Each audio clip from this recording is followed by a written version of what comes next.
Tem a palavra, Vossa Excelência.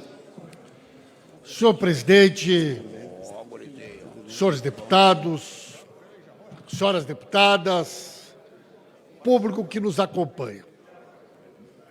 Senhor presidente, eu sempre tive muito orgulho desse parlamento. Sou parlamentar aqui há 6 mandatos, 4 vezes o mais votado do meu partido no Rio Grande do Sul.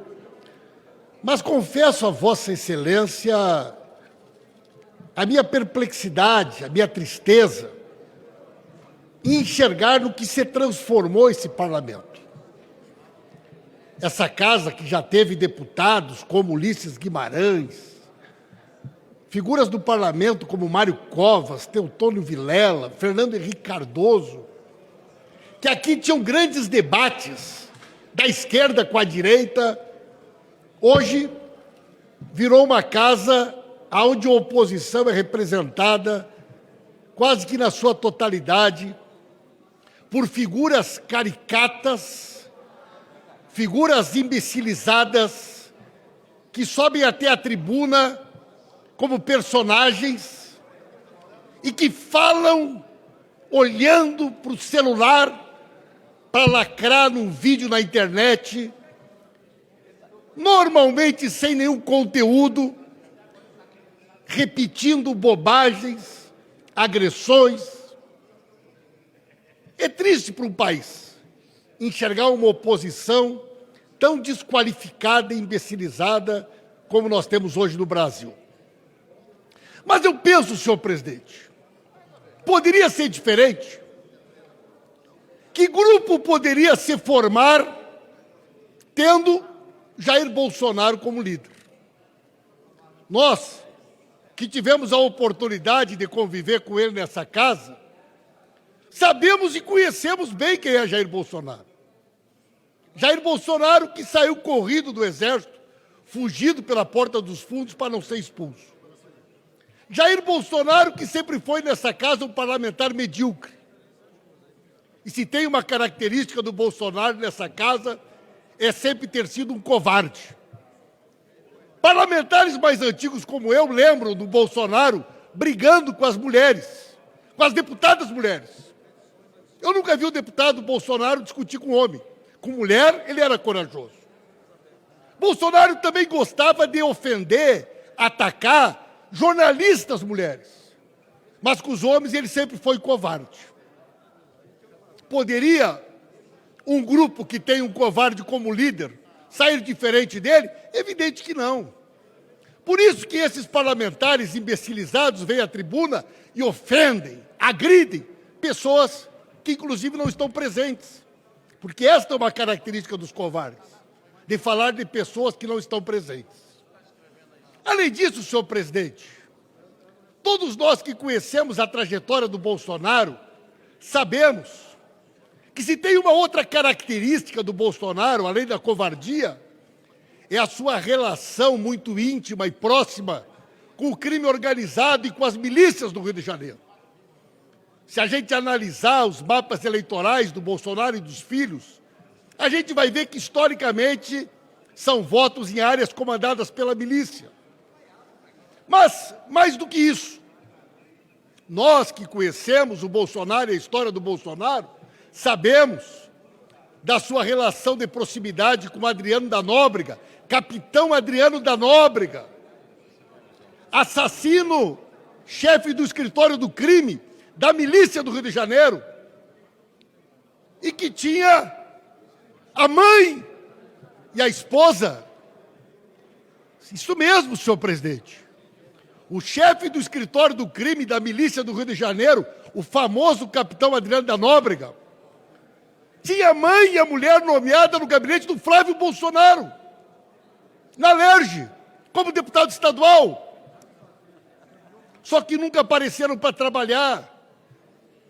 Recebiam a mãe e a mulher, foi assassinado.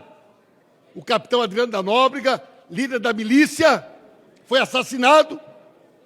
E os senhores deputados mais novos talvez não saibam, depositavam o salário todos os meses na conta do Queiroz. E quem era o Queiroz? O PC Farias da família Bolsonaro. o PC Farias da família Bolsonaro.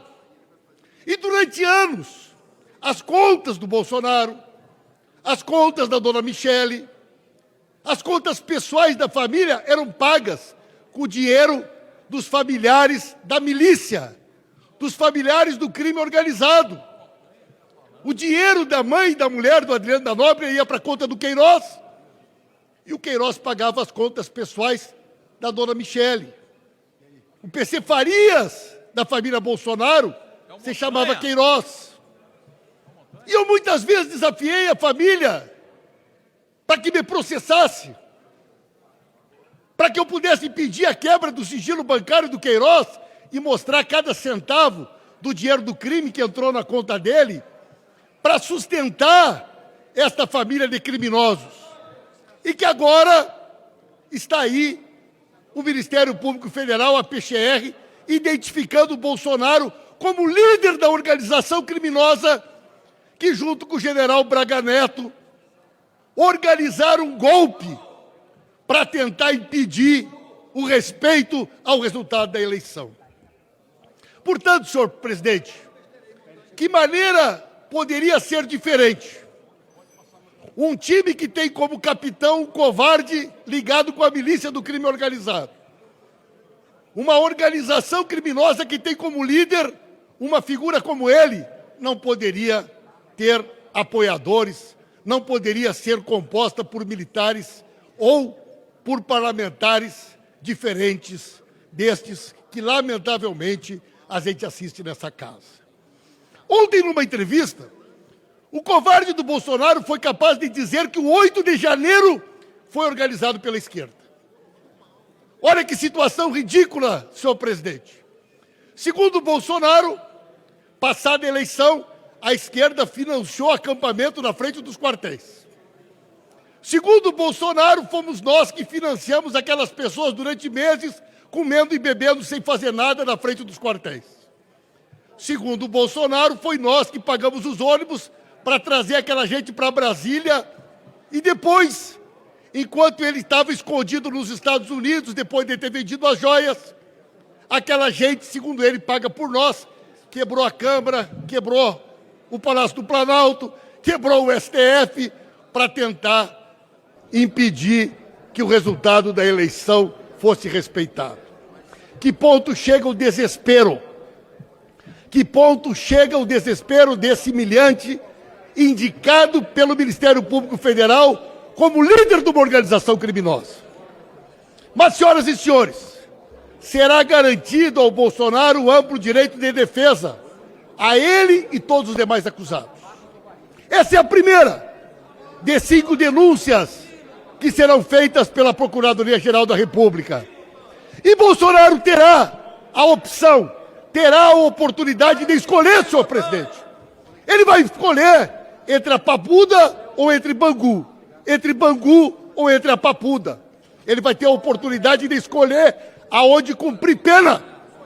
Este criminoso contra a democracia, que envergonha a história deste país, juntamente com esse bando de imbecilizado, que envergonha a história desse parlamento, vão entrar para o lixo da história pela porta dos fundos, porque é no lixo da história que a gente guarda figuras patéticas que desprezam a democracia e que envergonham este parlamento e que envergonham o Brasil.